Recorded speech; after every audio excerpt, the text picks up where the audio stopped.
Hey, yo, baby. We back in the saddle together. Welcome back.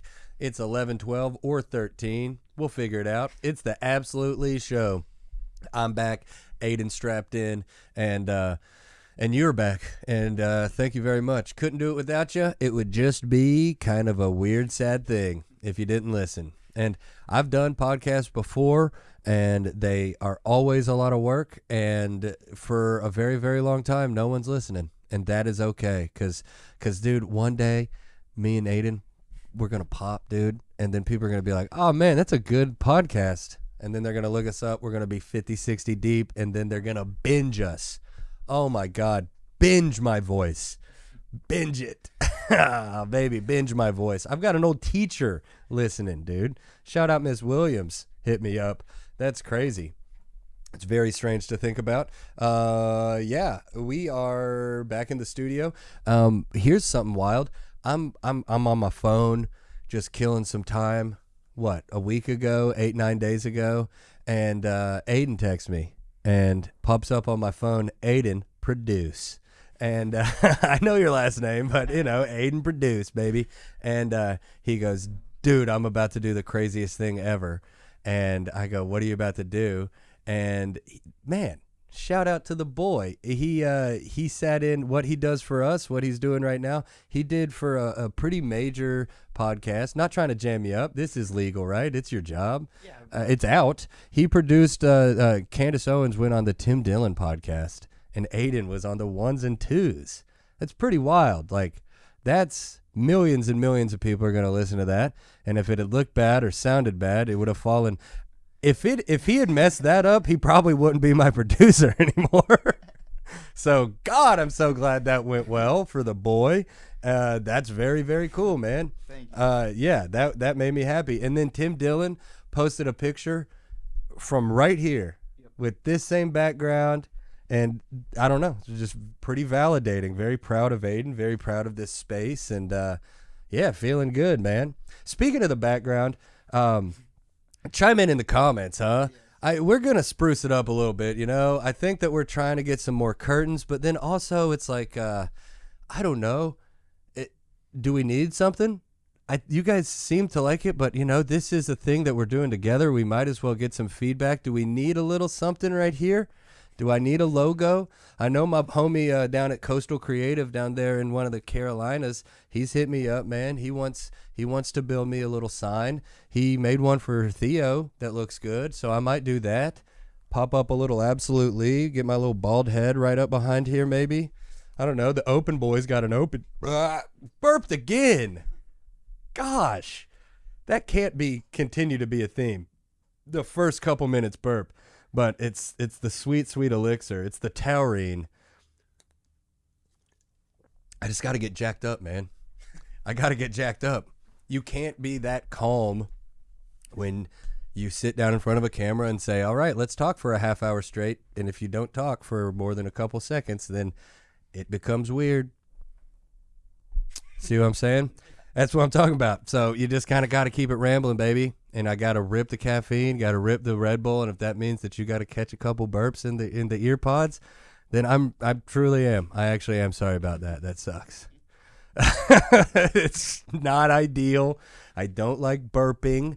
Okay, it's gross. This isn't that kind of podcast, all right? Not going to burp, not going to fart for you.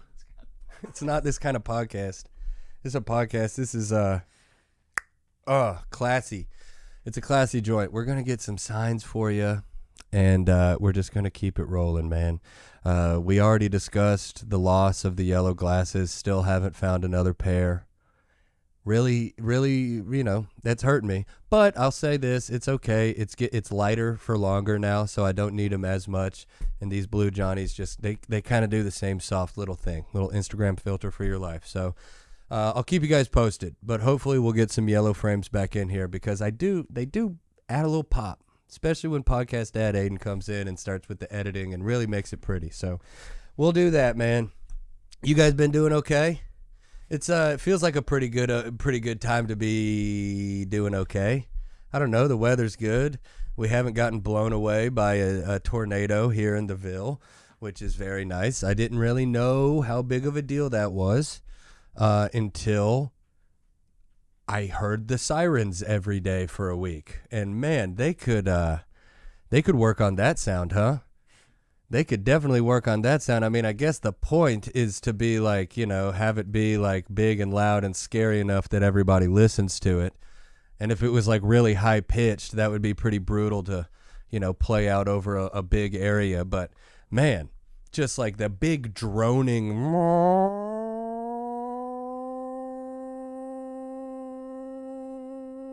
freaks me out, man.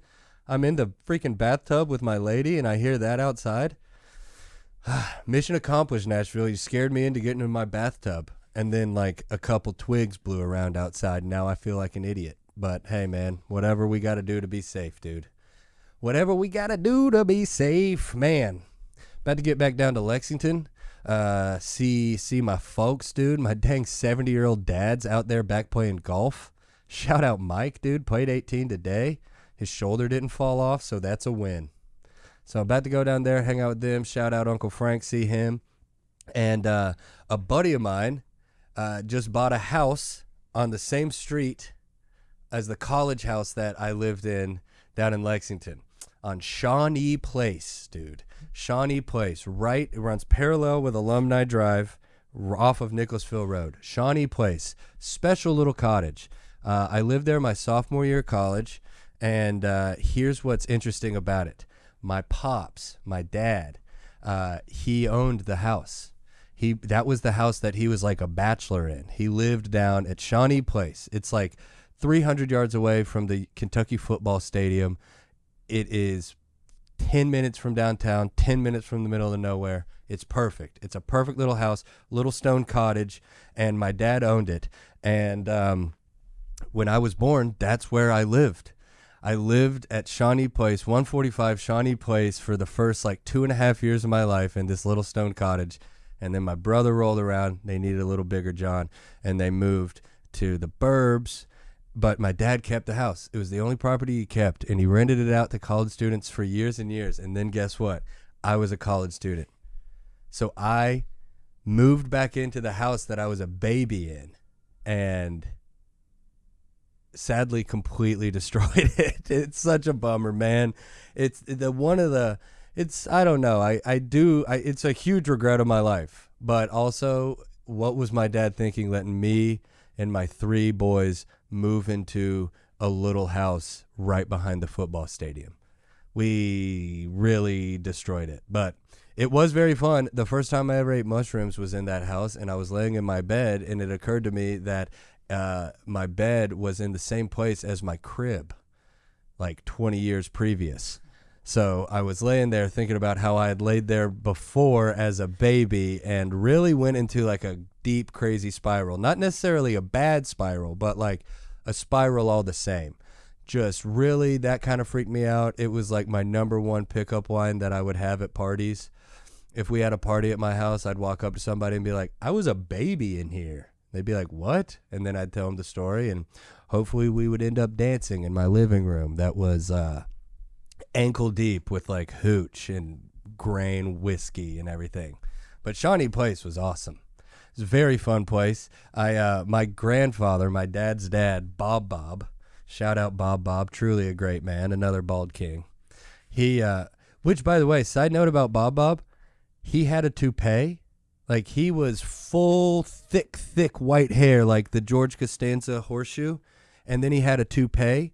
And I didn't know he had a toupee until I was like 9 years old. I never saw him without the toupee on. I just thought that he had perfect hair all the time. And it was a good-looking toupee. Like, it did the job. And then one day we were out in Ashland for Christmas, and he walked down Christmas morning, toupee-less. And, brother, I cried. Oh my God, I sobbed. I had no idea the deception. Like, you see those videos on Instagram of like a baby seeing their dad after they like shave his beard or something, and they freak out and they don't know, like, reality is, they're questioning reality. That's what happened when I saw Bob without his toupee. I was like, no way, dude, you're that bald. And he'd been bald forever, but rocked the toupee, and he was the man. So Bob, huge Kentucky sports fan. He would come down and park at Shawnee Place. So he came and parked at Shawnee Place, and I was also having a party there with maybe 200 people. The whole house was filled up, front yard filled up, backyard filled up, and my Bob rolls up with a couple of his buddies. They're 80. They're 80 years old.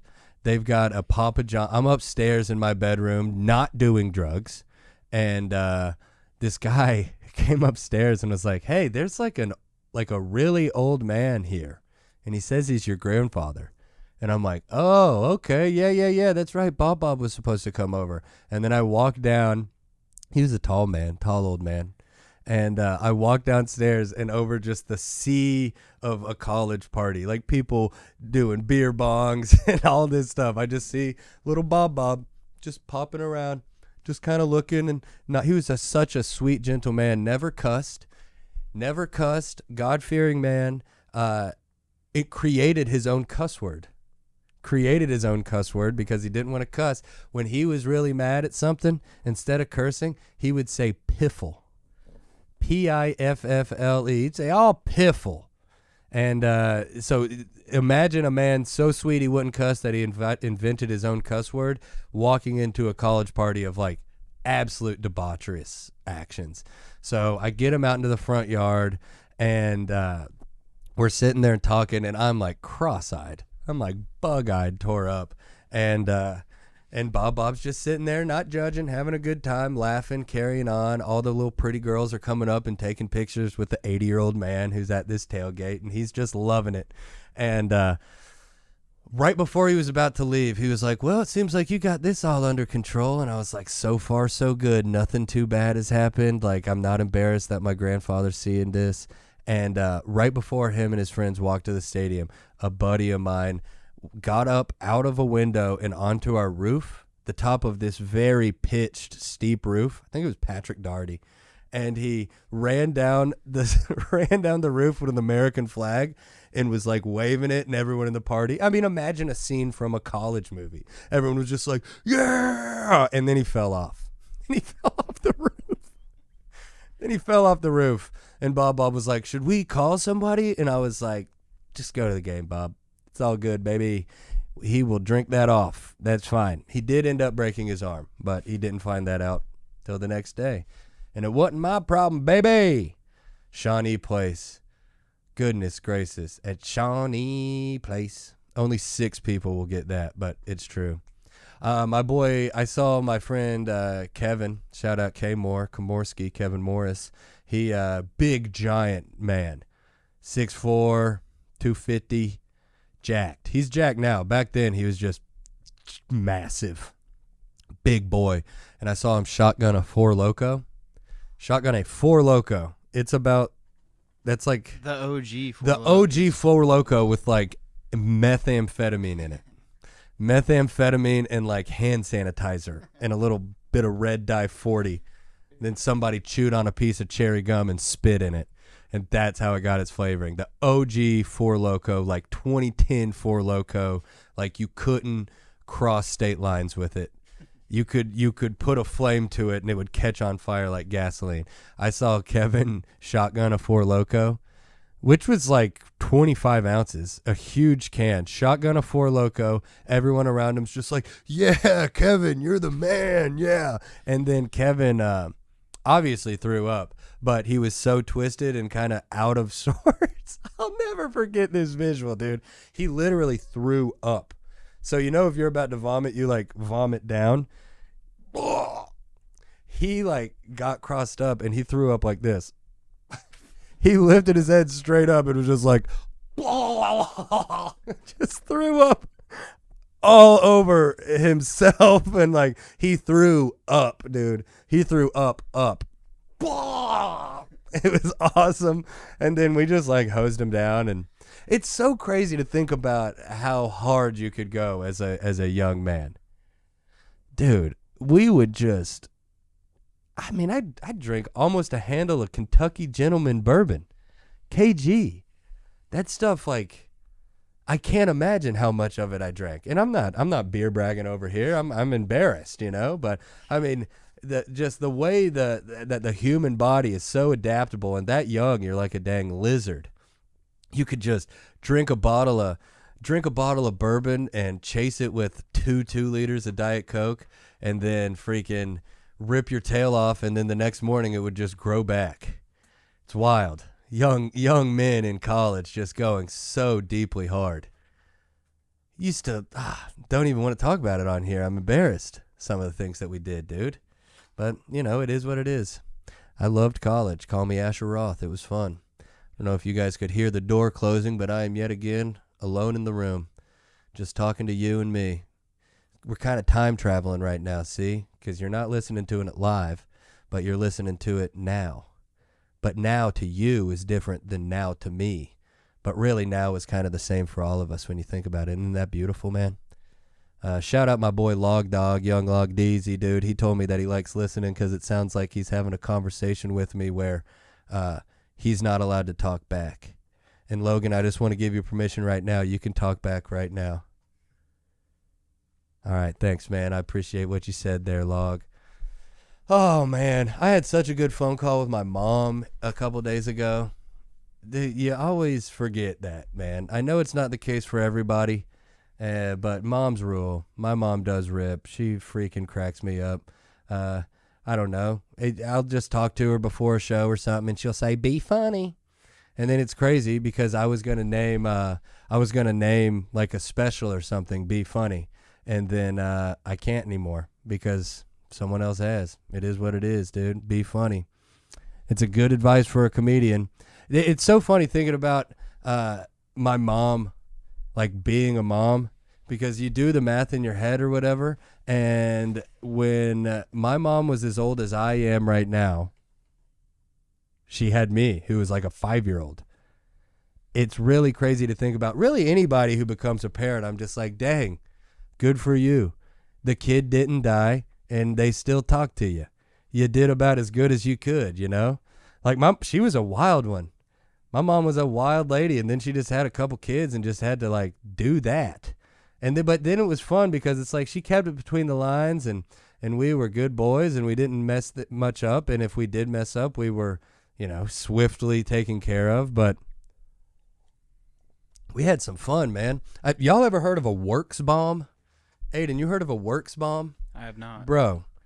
Man, they probably, in the same way that they've like changed the Four Loko formula, they've probably changed the works formula. So works, like work with an S. Works is a toilet bowl cleaner. Okay? It's a really good toilet bowl cleaner. You put it in the toilet bowl, eviscerates the stains, man. It's a good toilet bowl cleaner. I don't know who figured this out. This was before YouTube. This was before Reels, TikTok. I don't know how my mom found this out. But it's so crazy that my mom brought it to our attention. If you take a 2-liter, an empty 2-liter, and you fill it up with about that much works, the toilet bowl cleaner, and then I don't know how this chemically works, but then you take a bunch of aluminum foil balls, and you take the aluminum foil and you get them into balls like that, and then you put that into the works 2-liter, seal it up, give it a shake, bro. It makes a big enough of an explosion where like you could destroy something. Like we destroyed mailboxes. You could blow your hand off. Like it was low key domestic terror, but no one was being terrified. Everyone was just hyped. Is this ringing a bell, Aiden? I have done that. Yeah, the works bombs, dude. So my mom brought the works bombs information to us and was like, "Do y'all want to make a works bomb?" And we were like, "Yes. Absolutely, yes. Please." So we started off making works bombs, and we'd put them, just very idyllic little life. We lived at the end of a cul-de-sac, and we would put the works bomb right there in the middle of the cul-de-sac, and the how loud it was, like the explosion, like people were very concerned. People called the local 911. Like they thought that a gas line had gone off or something. So then we'd go out into the woods or go out into a field. We buried a couple, but I don't know. It's such a perfect example of my mom kind of walking the line. You do these things as a parent, and you're like, yeah, it'll be fun. It'll be cool. It's like a little science experiment. And then the first one went off, and I just have this little screenshot memory of looking over at my mom, and her face was like, oh, shit. I should not have given these kids this technology, man, because then we'd go on to make many a work bombs, just, blew up a bunch of mailboxes. When you go back and you think about, like, vandalism as a kid, I was always the kid. I would be out. I'd sneak out. We'd go TP someone's house, egg someone's house or something. Rarely would I really participate. I'd kind of, like, stand in the back and feel bad and feel guilty, but then still get that like little adrenaline rush of sprinting away and running away and get it. But I was never really into like the graffiti and destruction and things like that. I would just end up feeling bad about it. But with that said, I did do a lot.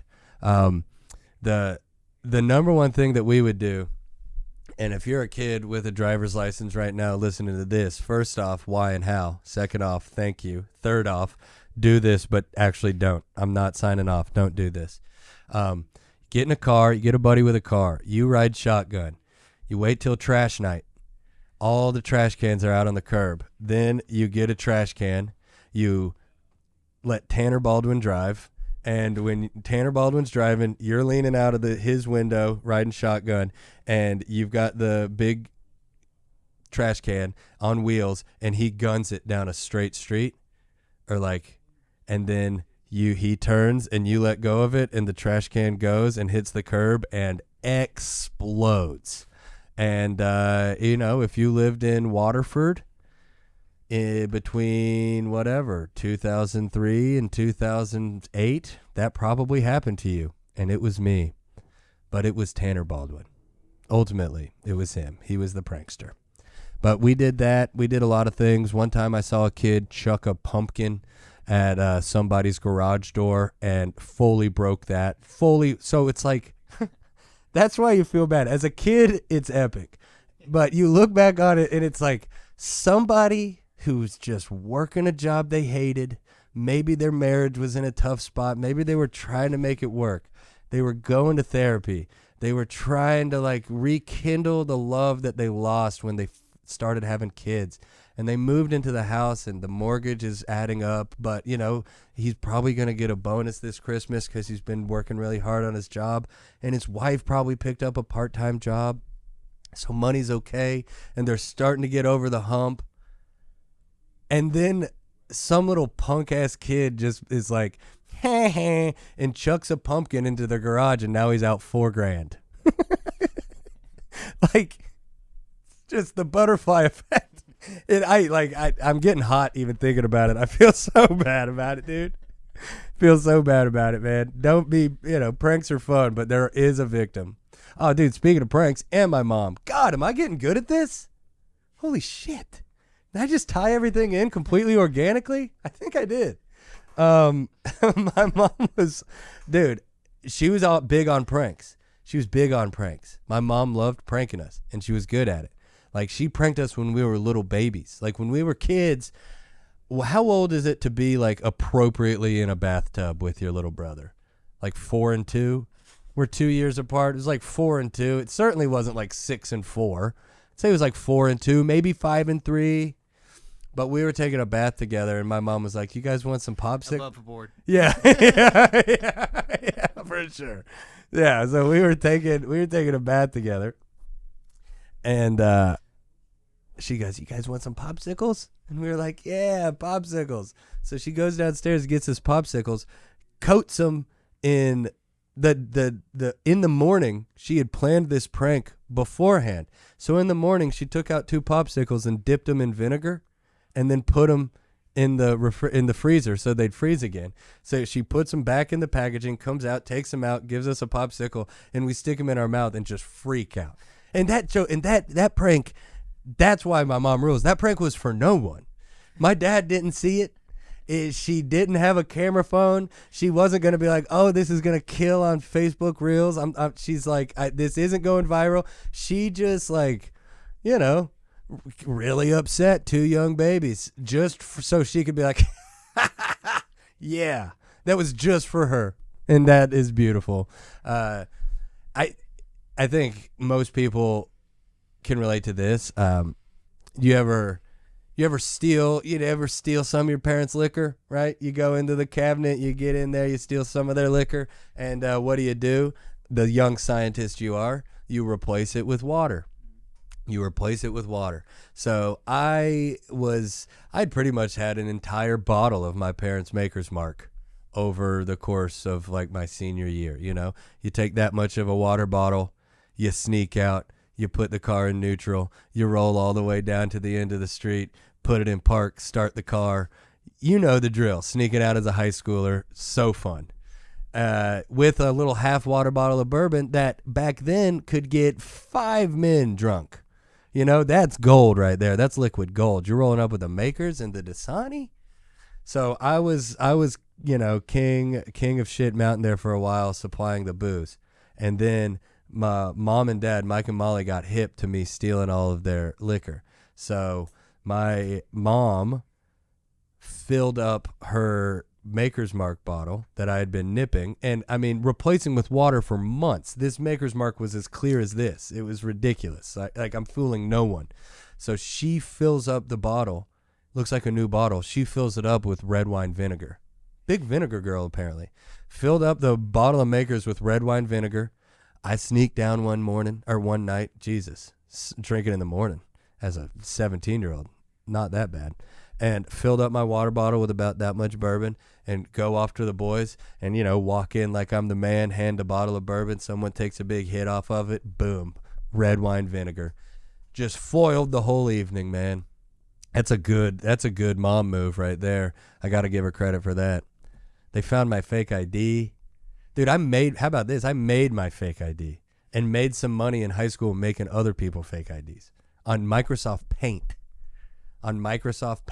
Go down to the Shell station that we were just talking about before we started recording. Yeah. Go down the Shell station like half mile from my house. You walk in at like 2, 3 in the morning when no one's there. You go up to the sketchy ass dude working the counter and you go, "Got any IDs? Got any IDs?" People leave their IDs. And I remember, dude, I got the ID of Derek Pedley. Shout out Derek Pedley, born March 5th, 1982. I was 16 at the time, and I was acting like I was like 34.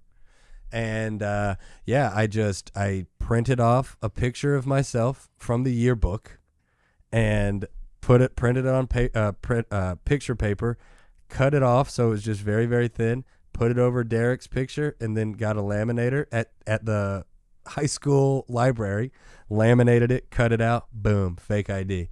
Worked. Didn't go out with it or anything, but it worked at the CVS on Reading Road behind Cheddar's. We called it a Ched and Ped, dude. We'd go eat a buffalo chicken wrap, and then I'd go buy like $150 worth of Keystone Light and Barton's vodka in like 5s and 10s. I'd wear my dad had like an old wedding band that didn't fit him anymore. I'd wear it in there. And then wear my dad's like old fraternity. He had an old fraternity hoodie that was like old and vintage fraternity hoodie. I'd walk in there, full head of hair, wedding band, fraternity jacket. They thought I was a lawyer, dude. I had a full different life, man. So shout out Derek Pedley. And shout out everybody. Shout out me and Aiden. Shout out everybody listening to this right now. We love you very much. Keep your eyes peeled for that Patreon coming with the guests. That's going to be fun. But until then, just as always, we're rocking it out solo here. Absolutely. We love you. See you soon.